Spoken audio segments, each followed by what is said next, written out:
Sirius XM Speedway, Jim Noble, Angie Skinner, joined by 2013 Hall of Fame nominee Rusty Wallace. How are you? First of all, how are you? This is a big day. I really am okay, believe it or not. I mean, it is a big day. And yeah, I want to get in real bad, but you know, you sit and look at the list. It's really amazing to be involved with all those guys. I mean, I look at Danny Parsons, I look at Leonard Wood, I mean, Fred Lorenzen, a guy that I always idolized for a long time. Like they always said that you and Fred Lorenzen are the same personalities, and there is a big one. So I wouldn't know. But, I think about them, but they're kind of right. I don't know. So they talk about that all the time, but a lot of big names, so it's hard to choose. And if I make it, I'm really pumped up. But if I don't, hey, I want to see somebody that deserves to get in. Well, I mean, we were just talking about, you know, what is the criteria? And I mean, and then I was starting to think about something like, you know, think about it, Rusty has the most wins, right? Yeah, and he's also one of only 3 guys with the actual with the color picture. All the other pictures are in black and white. That's got to count for something. That's got to count for something.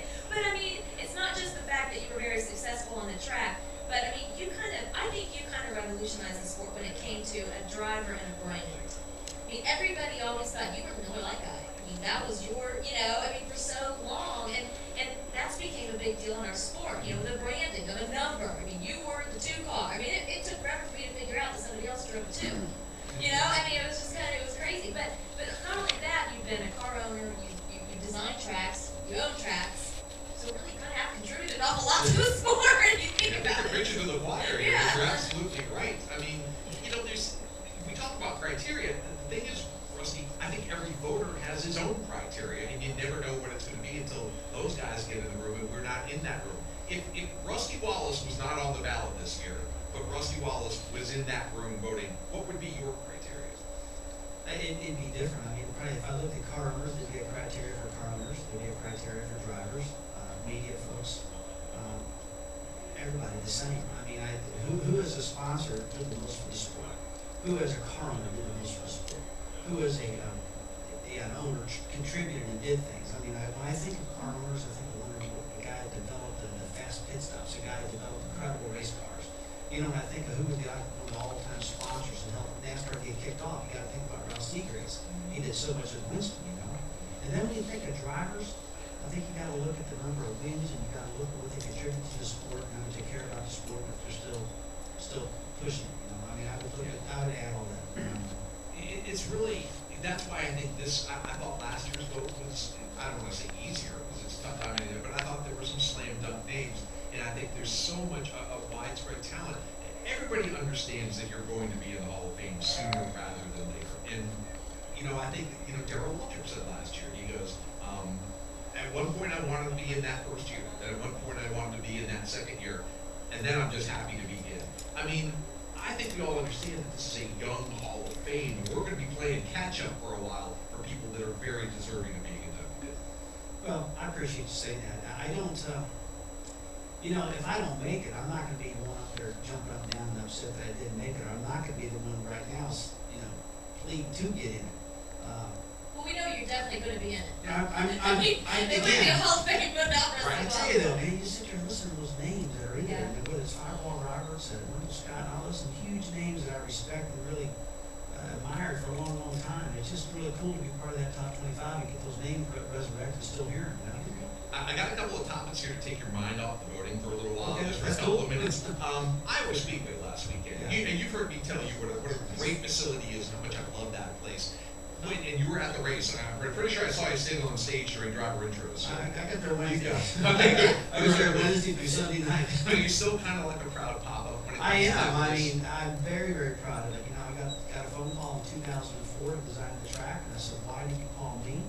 And the initial conversation was, well, call the guys that design, call the driver who designs all the tracks. I said, it's not my fault. They don't do that. No, yeah. He said, well, we're going to build a short track, right? And who's won the most short tracks in NASCAR? I said, Rusty Wallace. He said, well, call him. And that's how it happened. That's pretty cool. So they called me up, and they put the money up, we built the track, and we've been selling it out every race, and I'm so proud of it. So great. It's a beautiful track, and the racing is really good on that track. Oh, thanks a lot. I mean, you got Conrad Clement, Stan Clement, one of my best friends out there running the thing, the whole staff, and Doug Fritz, who used to run Richmond.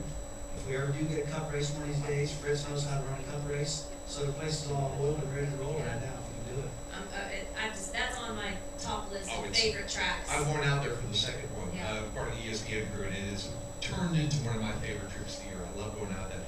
We got some breaking news here, folks. And Rusty, I'm about to give you an ulcer right now. I just gotten a message from the inside of the room.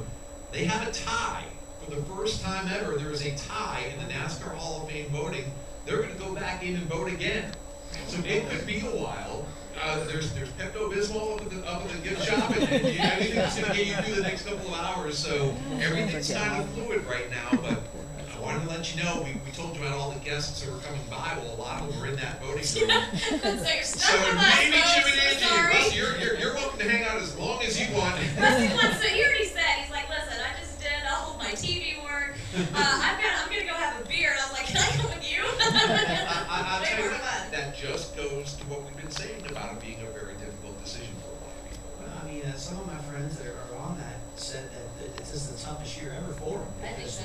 You got some really strong candidates. I mean, I mentioned those names again. I mentioned Fireball Roberts, or Freddie Lorenz, and some of the pioneers of this sport.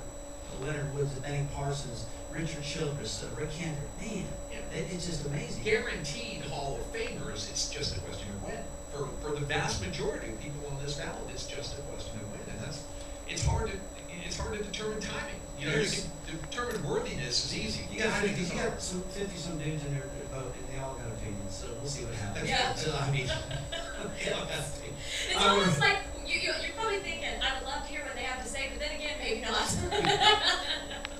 I know, it's just, I tell you what, I'm a little floored by that news, because I never thought it would be a tie. I mean, there's, how many people in there, 50, 60 now, no voting members and stuff, and the fact that it would. So what do they do now?